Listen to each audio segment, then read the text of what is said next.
Ladies and gentlemen, esteemed guests, good morning and welcome today roundtable on the system of management of the Nile Basin natural resources. It is my honor to introduce our panelists. Yasser Surur, Minister Plenipotentiary, Head of Nile Water Affairs in the Egyptian Ministry of Foreign Affairs in Cairo. Zerina Bebi-Dvo, Minister Counselor for Political Affairs, Ethiopia, and His Excellency Ajam Marik, Ambassador of South Sudan in Italy. And for the final remarks, we have Ambassador Giuseppe Mistretta, Director of the Sub-Saharan countries on the Italian Ministry of Foreign Affairs and International Cooperation. Well,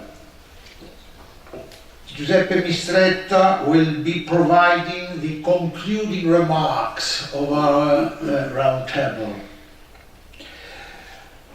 Climate change is a global challenge which affects all of us. It must be addressed at the local, regional, transboundary level, because climate change recognizes no frontiers. We are already starting to witness the effects of climate change worldwide.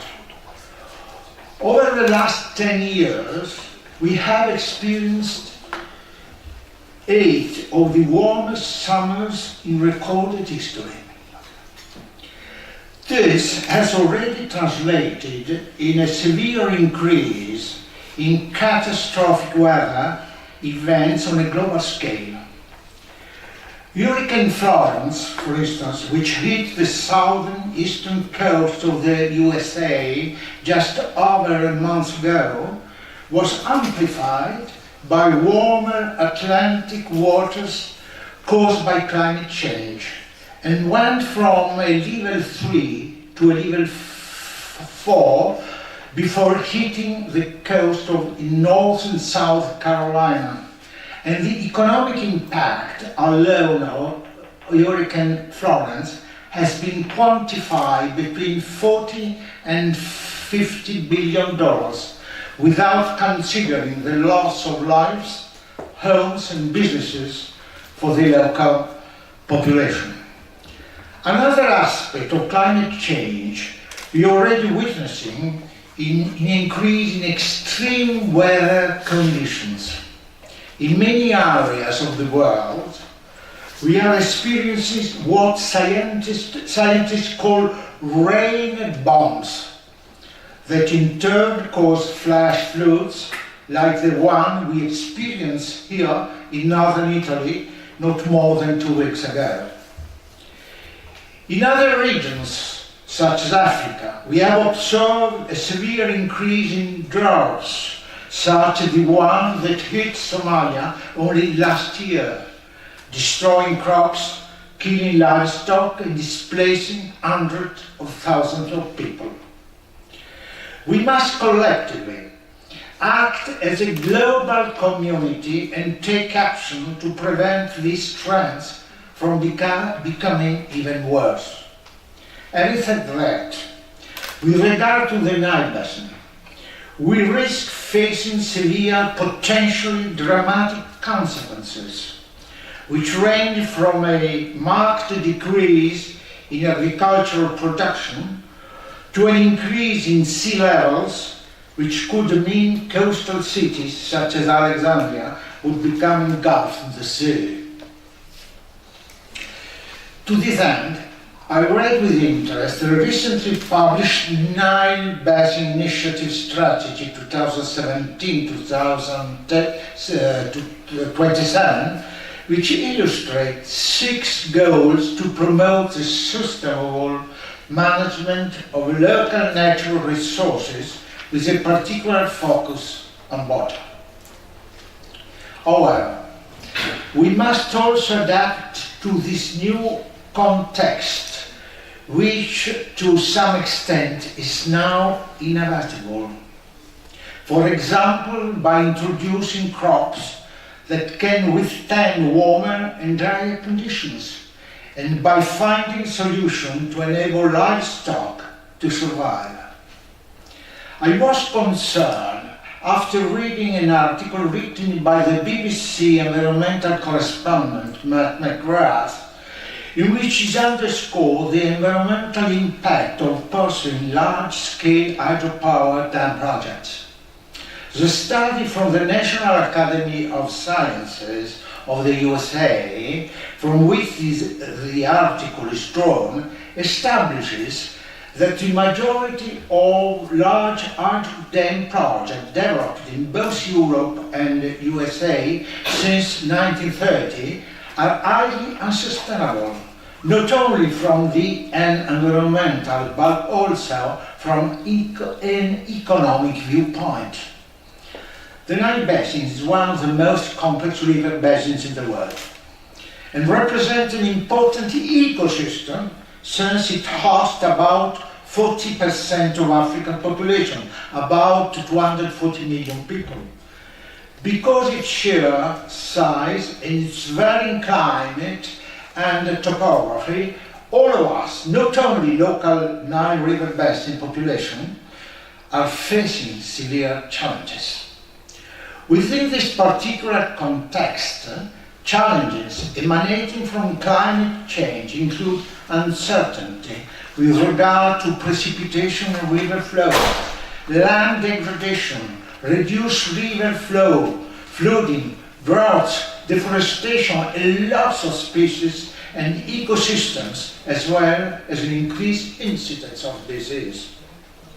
At this point, I would like to open the floor to our panelists by asking them what strategies they think their respective government should be implementing to promote a sustainable management of the Nile Basin's natural resources to ensure the well-being of the local and global population of the world.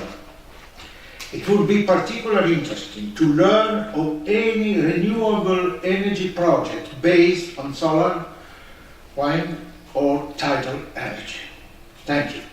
And I would like to give the floor, if you want, to you. Thank you. Thank you very much. You have said that clearly that we have bigger problems and bigger challenges in the Nile Basin. Population growth is one challenge, climate change is another bigger challenge that not only affects the Nile Basin but also the whole world. And we have environmental degradation, and our populations in our respective countries are also looking at the government to feed them, especially in my country, Ethiopia, in the rest of the basin countries, especially in the upstream countries. If you just earlier, Lama's presentation was really illustrative. If you look at the access to electricity or access to water, we have bigger challenges. So these bigger problems really needs bigger solutions. So the Nile, it's not a river that belongs to a single country. It belongs to all the Nile Basin countries and their peoples. Therefore, the only way that the basin countries have is cooperation. They have to coordinate their activities and they have to work together. In this regard, as I said earlier, there is no need to invent the wheel. We have all the experience, we have come a long way. Cooperation is, yes, a process and a continuum. And we have, there were times where we had, the basin countries even do not see each other. And in the same table, even at the experts level, not alone at the government to government level when it comes to utilization of the Nile. But now we have the Nile Basin Initiative, for instance. You have mentioned it in the strategy from 2017 to 2027. And we have also the agreement that we negotiated for more than 10 years, nearly 13 years. We have minor differences with our brothers and sisters in Egypt. And there is an internal mechanism to resolve that. Therefore, the NBL had been a transitional arrangement to create a permanent cooperative platform, and there is no need to, put ourselves in our own hat and just be blindfolded to what's happening in other basin countries. So we need to build on that, and we need to transform the NBA into the Nile River Basin Commission. And also the experience that we have learned from our cooperation with Egypt and Sudan on the Grand Ethiopian Nation Sudan is also another important experience that we can build upon. Therefore, cooperation is the only solution in the Nile Basin. Thank you very much indeed. You know that the Nile Basin initiatives has 6 goals, and the 5th one is on the problem of climate change in order to improve basin resilience to climate change impacts. This, I think, it's the focus of our discussion today. But if I ask to my friend the Minister Yasser Surur some comments on these items, very difficult items too.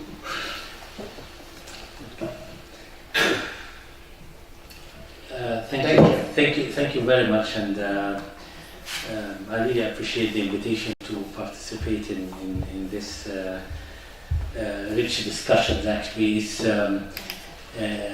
very rich, and we tackled a lot of aspects. But of course, I will focus on climate change and how, if we see it as an opportunity for cooperation or it's a challenge. Actually, it's a challenge that faces us all. Climate change, I'll speak about the Nile River, of course. Climate change is a challenge, is a huge challenge that not one country, not a single country can face it alone. So we have to be shoulder to shoulder in order to face this challenge. But the question is, again, can we transfer this challenge to an opportunity for cooperation? I must say that we can transform this challenge to, this challenge is a pressure on us all to cooperate. So in this context, I can use the word pressure. It's a pressure on all the countries to cooperate. The question is how we can cooperate. I am sure 100%, I have no doubt that all the 9 basin countries believe in cooperation. I have no doubt on this at all. But the question is how we can cooperate. This is the issue. This is the another challenge that we are facing in the river basin, in the Nile River Basin. How we can cooperate.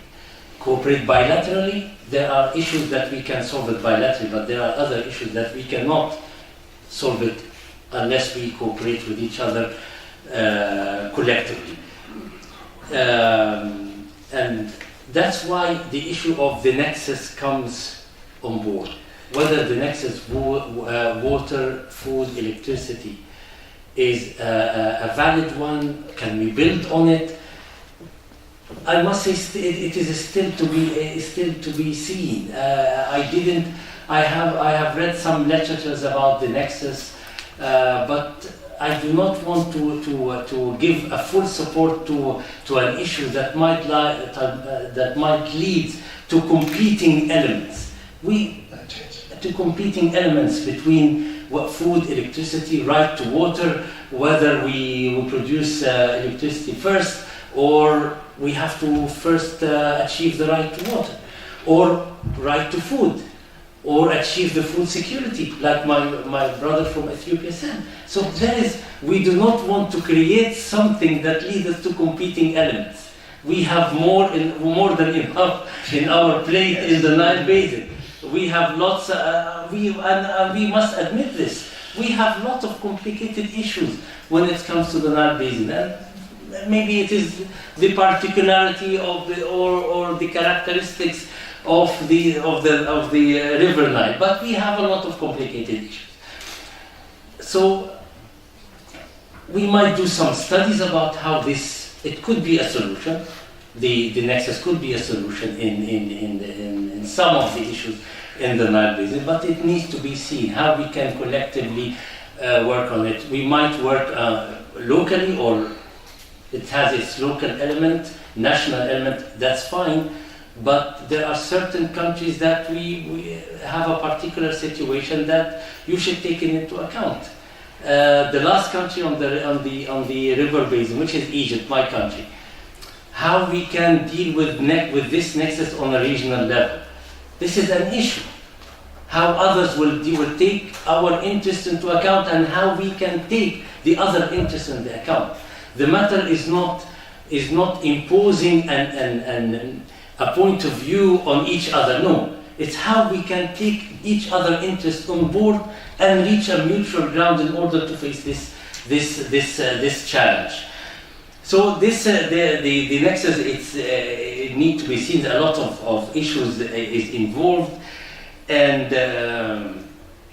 yes, of course there is differences on the CFA, and still the differences exist because of I do not want to go into details, but we have an issue. We are the last country on the river.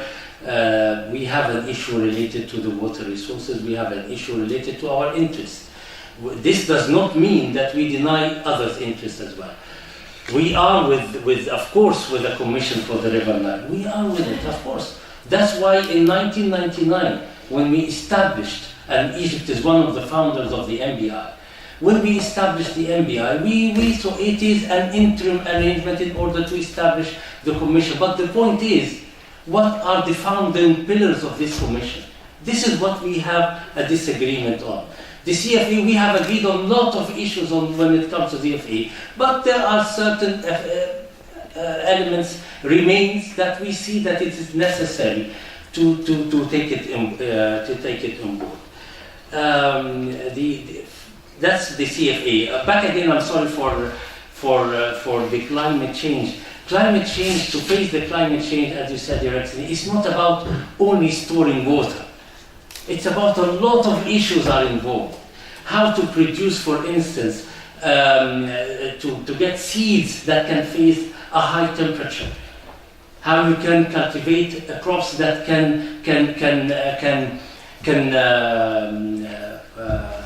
I forgot the term. I'm sorry. Can face this the high temperature. How we can do this? Yes. This needs cooperation as well. Scientifically, research. None of us in the Nile Basin can face these challenges alone. We cannot live without each other. It's by nature. You can't. And if any one of us have the thought that, let's say, that Egypt can live alone without the other Nile Basin countries, I cannot. That would be insane. Or others can live without Egypt, again, that would be insane as well. Because in order to face these challenges, all of us, all the 11 or the 10 countries has to be on board. So that's why we have to work together. We might succeed if we work together in transforming a challenge to an opportunity for cooperation. We might do this. The Grand Renaissance Dam, it could be a model for cooperation. It could be do this. Unfortunately, we still discussions are going on in order to reach an agreement on a certain issues, but it could be one day a model of cooperation among us. And this is what we are hoping for. And I am sure the Sudanese and the Ethiopians are looking for it as the same point. But there is something missing that the three of us did not find yet. How we can reach an agreement on the dam. How we can do this. Discussions are going on several levels. Heads of states are meeting more often, pushing the ministers to solve the solution. That is the spirit that we should build on. You can see how the heads of state meet together and what are the outcomes. When they met on the 29th of January in Addis Ababa, because they felt that the technical people are not able to reach a solution, they have established the 3x3 mechanism. They have met, issued decisions. I know it's not yet implemented, but we are working on it in order to implement this decision. So the heads of states, on this highest political level, they have good intentions. And I must say, when the Prime Minister of His Excellency, the Prime Minister of Ethiopia, Abiy Ahmed, visited Egypt, you cannot imagine how we received. I'm taking off my diplomatic hat now as an ambassador, and I will speak as an Egyptian citizen. How I received his intervention in front of the media with His Excellency President Sisi about his point of view about water and how is the importance of water to the Egyptian people. It was very well received, very well received. So there is a political will. This political will should be transferred to the ground from all the three countries. From all the three countries, this political will has to be transferred to the ground. How we can implement or transform this political will into reality. This is the issue. And this is what should, and what we are doing actually, in order to achieve this political reality. To transform this political intention to reality. This is what we working on. A new Prime Minister of Ethiopia that well received. He's very, I must say, he's very popular in Egypt, and his courageous intervention was, I must say it again, I'm speaking as an Egyptian citizen, very well received. This is the spirit that we should work on. When they decided on the 29th of January that we should work as one country, this is a political signal. The three heads of state decided that we should work as one country. We should take care of each other's interests. And I remember once, last year, President Abdel Fattah al-Sisi has sent a letter to the Ethiopian farmer. In one of the political journals, Ethiopian political journals, they approached us and we worked with the presidency, and he wrote a letter to the Ethiopian farmer, assuring him that we do not deny the right of development. We should take care of each other's interests. We are a country that has a particular situation when it comes to water. You, of course, you want to develop your country. No one has the right to deny. It's not when we say that we acknowledge, we know that there are development needs of Ethiopia. This does not mean that we have the right to deny the other right to development. No, but we acknowledge there are development needs in Ethiopia and in Egypt and in Sudan as well. But how you reach the balance between these interests, this is the issue. That's it. Thank you very much. Thank you very much indeed. I should say that you raise a real great problem. It is the globalization of good intentions. But I would like to ask something to you. I was in Cairo last month for the Cairo Water Week. And I was very interested in learning a lot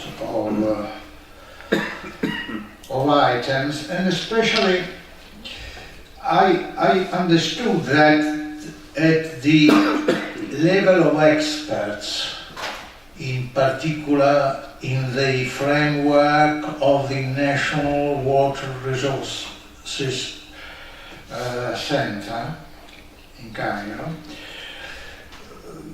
I had a long discussion on the renewable energy project, like a way to try to solve the problem of supply, of water supply.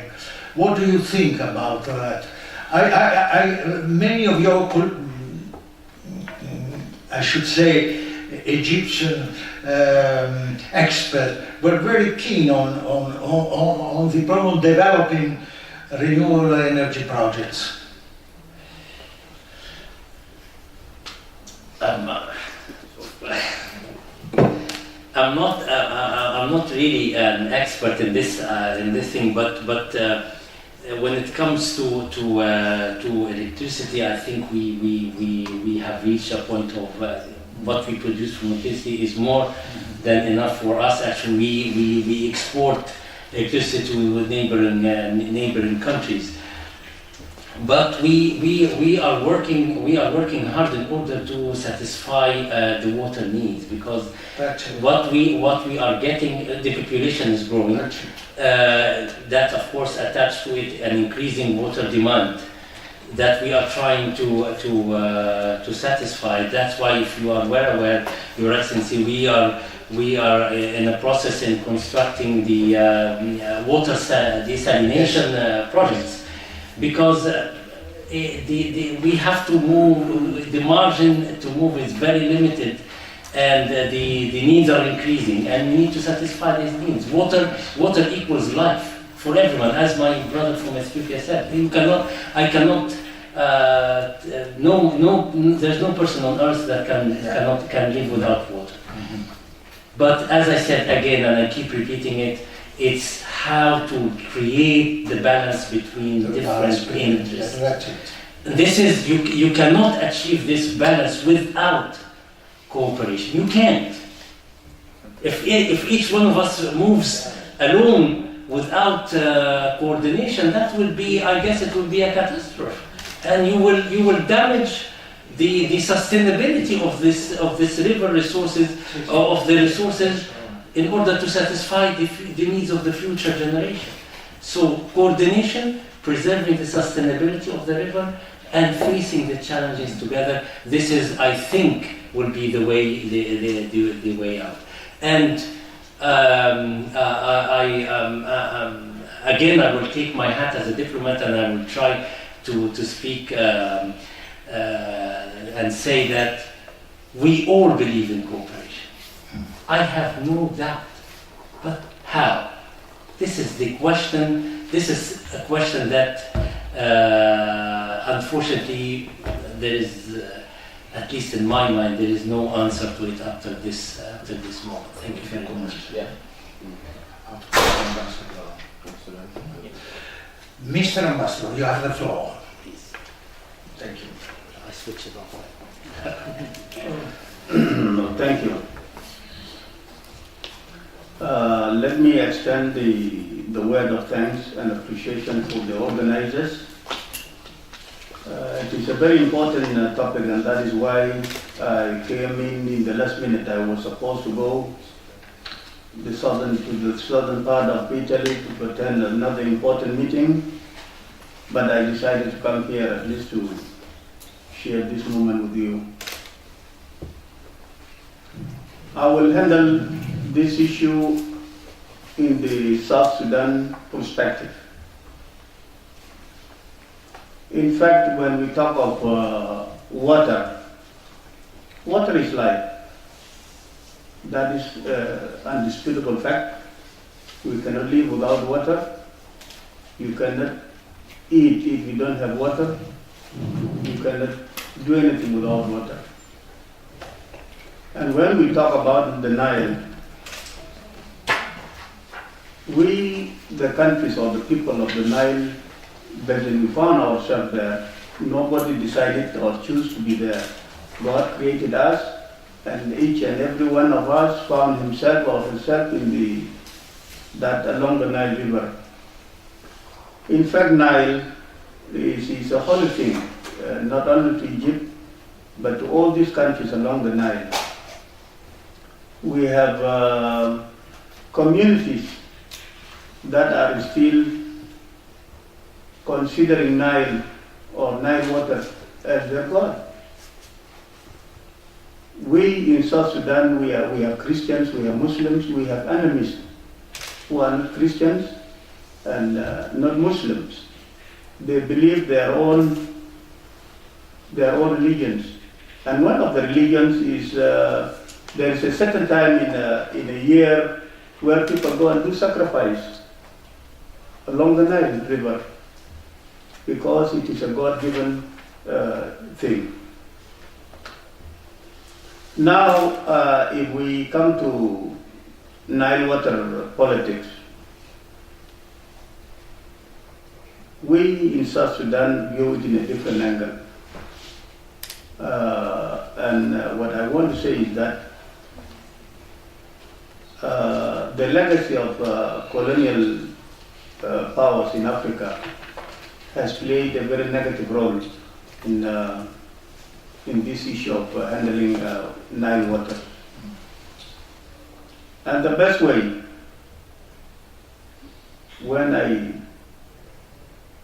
had the presentation of the former speaker, Ms. Lama, about the climate change. Yes, climate change actually has contributed a lot into these conflicts because if you see Egypt today, it's not Egypt 200 years ago or 100 years ago, because many things have changed when we talk of the volume of water that goes to Egypt.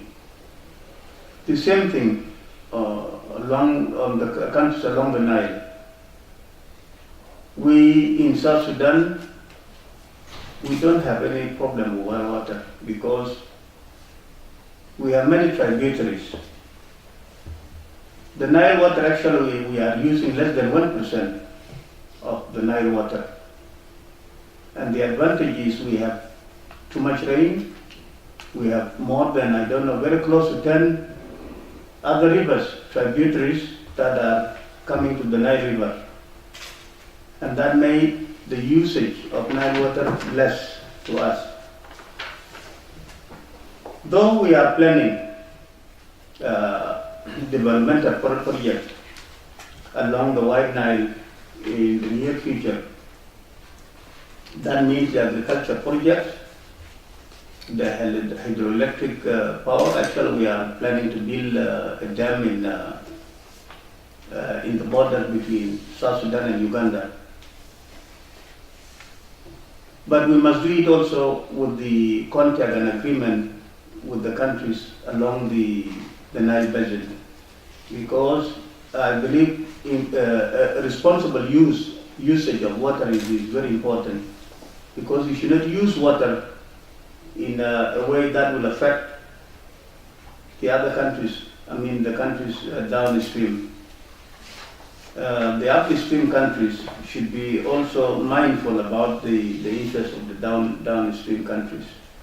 What I'm trying to say is here, the conflict that is actually brewing or on now between Egypt, Sudan and Ethiopia could be handled amicably if we take out that mindset.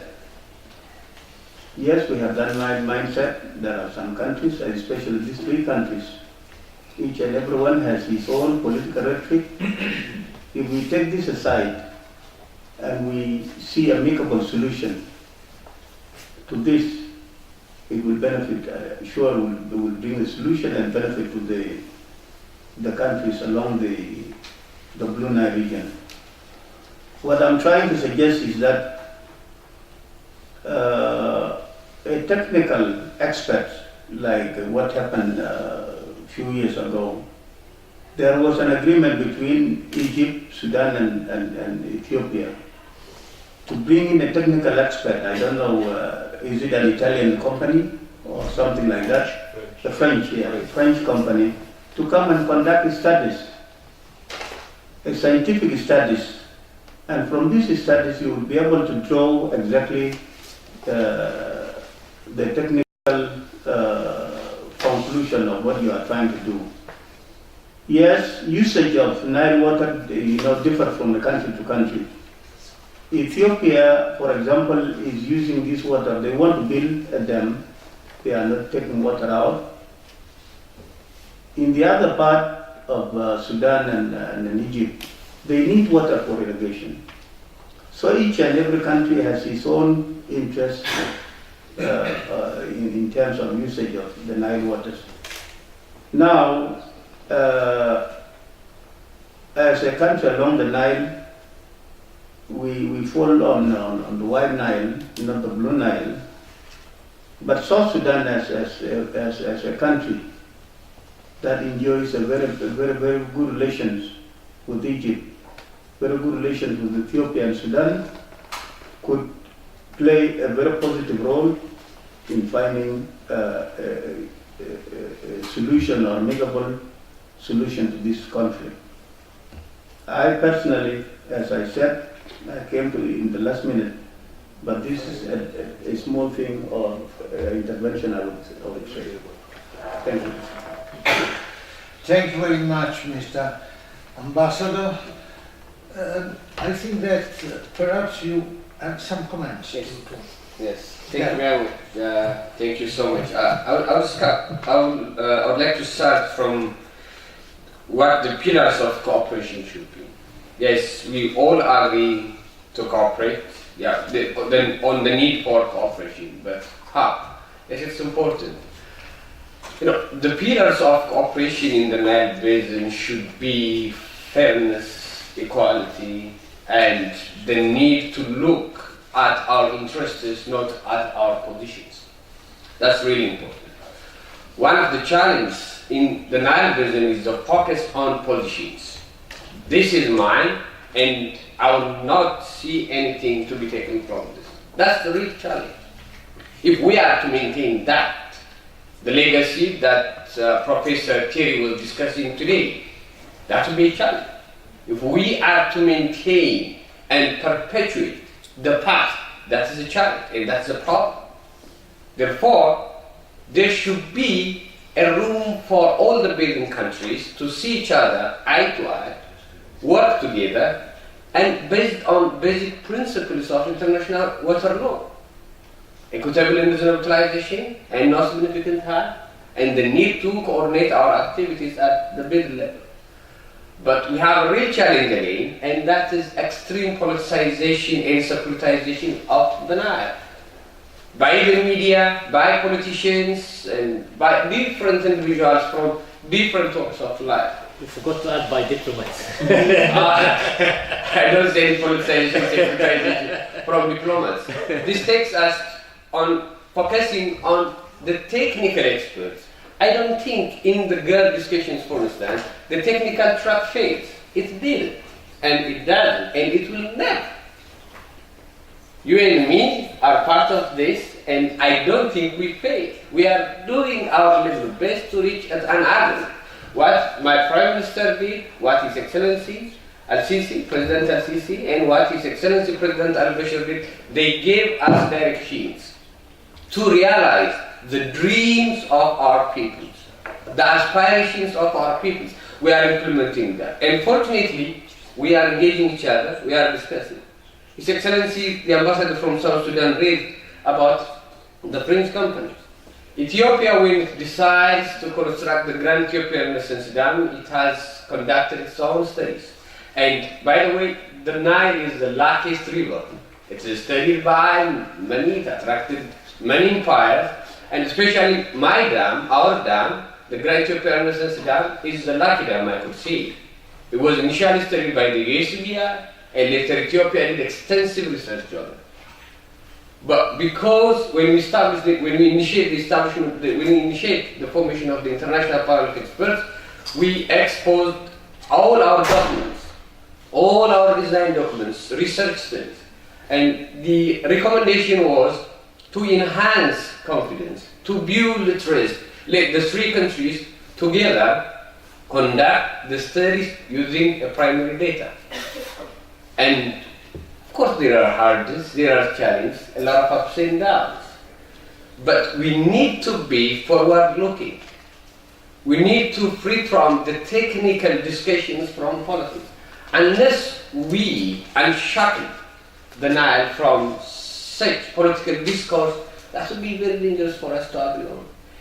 Let me say, for instance, just a last point. If you look at the most important issues of discussion in the Nile process, if it's about the filling of the dam, let us leave it to the hydrologists and the hydraulic engineers and let them discuss and come up with a solution.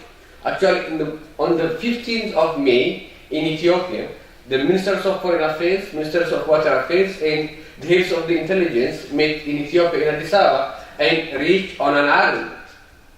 And they established a national independent scientific research group which is looking at such an issue. So we should focus on the technicality of the matter rather than politicizing and securitizing the issue. Yes, I apologize, but unfortunately we have run out of time allocated to the panel.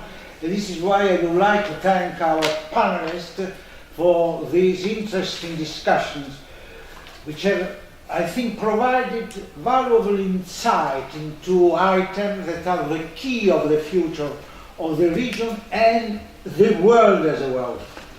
And now I will like to give the floor to my friend Ambassador Giuseppe Mistretta, who will provide briefly the concluding remarks that will close this roundtable. Thank you very much, Giuseppe.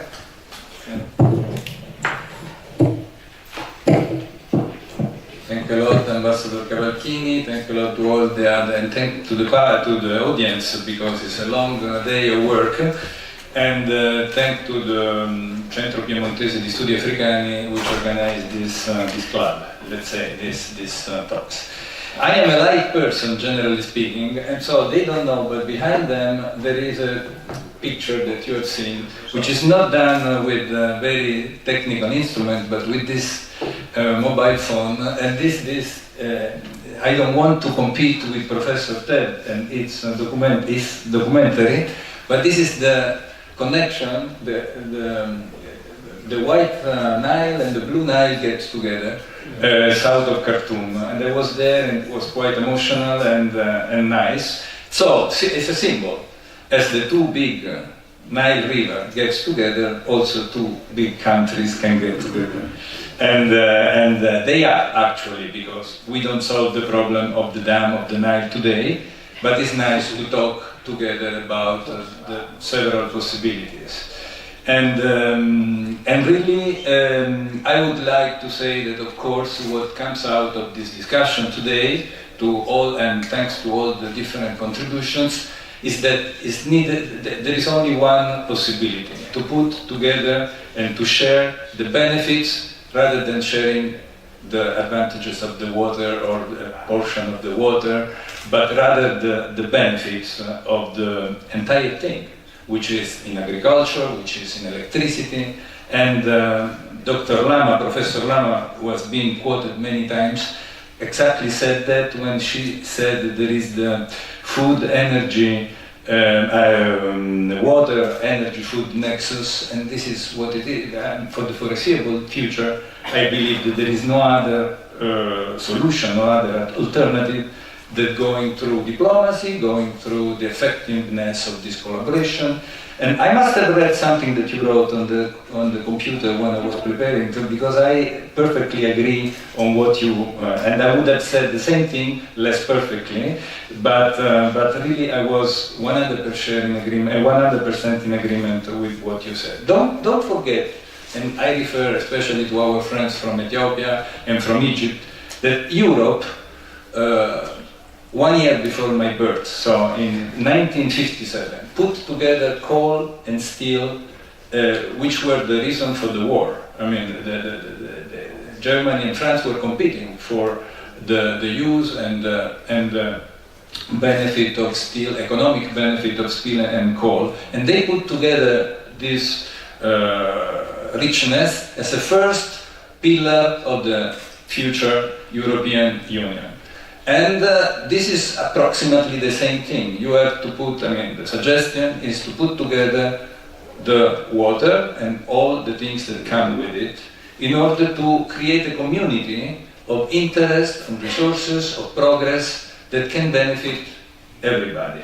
It's difficult.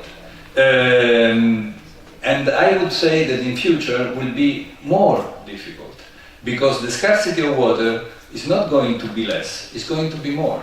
So more scarcity means less water. And when the water is less, like what is happening in Lake Chad, for instance. Lake Chad was some years ago 26,000 square kilometers, now it's less than 1/5 left. And this entailed many problems of terrorism, Boko Haram. The community don't have the resources, economically speaking. Fishermen don't fish, and traders don't trade, and so they go to terrorism and to criminality, etc. So I believe that the necessity of talks and diplomacy will be more rather than less, and then compromise and visions, the necessity of having visions for the future, very ambitious visions. For instance, now about the Lake Chad, there is this big project, which was an old project. When I entered diplomacy, they already were talking about this project, to transfer the water of the river Congo up to Lake Chad, artificially of course, in order to give new water and to feed the Lake Chad. So sometimes out of the crisis, not only the challenge is the dialogue, but the challenge is also to create an imagination, an idea which is very, very ambitious. And don't forget that at the end of the day, we have the sea. And as Ambassador Soru, Yasser Soru was saying, also effort in this that thing of the water, of the sea, is very important because also the sea is a resource. And at the end of the day, we should also explore in the future, all of us, also Italy, also Europe, also the other part of the world, the possibilities which are offered by the technological development. So this is very important. And then the final thing that I would like to say, because I'm Italian, I'm very much involved about what is happening in Italy about the big infrastructural project. We have to come to terms with this dual perspective outlook. If we want progress, if we want well-being, or if we want to keep the situation of nature or of the protection of the territory, which one do we want? Which one do we prefer? Because it's obvious at this situation, for the foreseeable future, whatever big infrastructural work you do will be controversial. Either if it is on the river, if it is in the mountain, if it is for transportation, if it is for whatever. It will be very controversial. It will be full of polemics and people who are against the project. So, also in this case, diplomacy can help. I don't know up to what kind of point. Maybe cannot be a solution 100%. But we have to put in our mind, that every big infrastructural work will be controversial. And will be a problem also among countries and in the world. So I would like, in any case, let's be optimistic with the picture of the river, the two parts of the river which flows forever together, and this is really a very powerful image. Thank you a lot. Thank you, Giuseppe.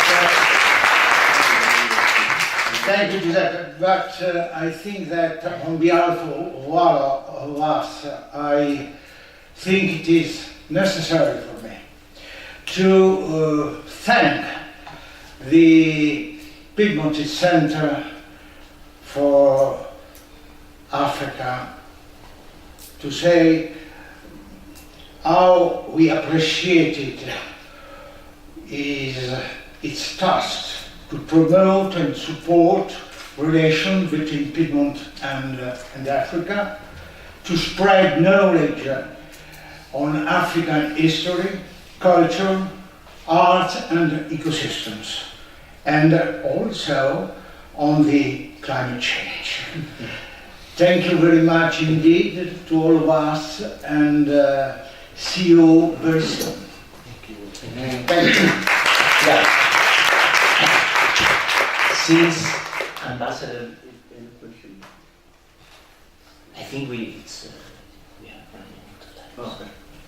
So since Ambassador Cavalchini mentioned the African Studies Center in Turin, I would like to thank all the staff of the center, Luca Barana, Num Traoré, Chiara Danese, Francesco Pasini, Mirella, Nicola, and of course Federico Dan for such a great organization. I also would like to thank Anna Merlin from the Metropolitan City of Turin for the support of the Turin administration to this event.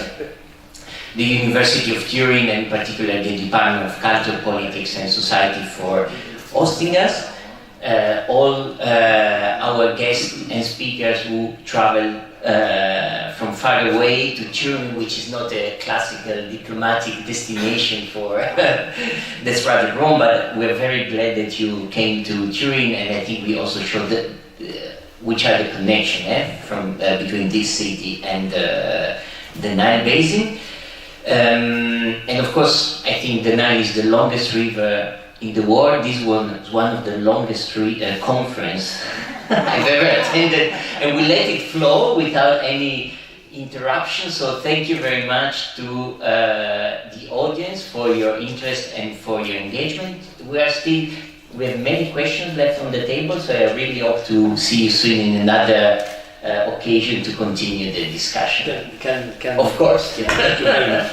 By the way, this will be my shortest intervention ever in my diplomatic career. I would like to join you in thanking all the contribution to this wonderful event and rich discussion. And we really appreciate this, and we really appreciate the interest of the Center for African Affairs to organize such conference. It's a timely one, and it really helps in getting the concerned parties together and discuss freely their opinion. And this is the important issue: how we can get together and discuss without any limits. And this is the beauty of this conference. Thank you again. I'm sorry I broke my promise, but I wish that it would be more shorter than this. Thank you very much. Thank you.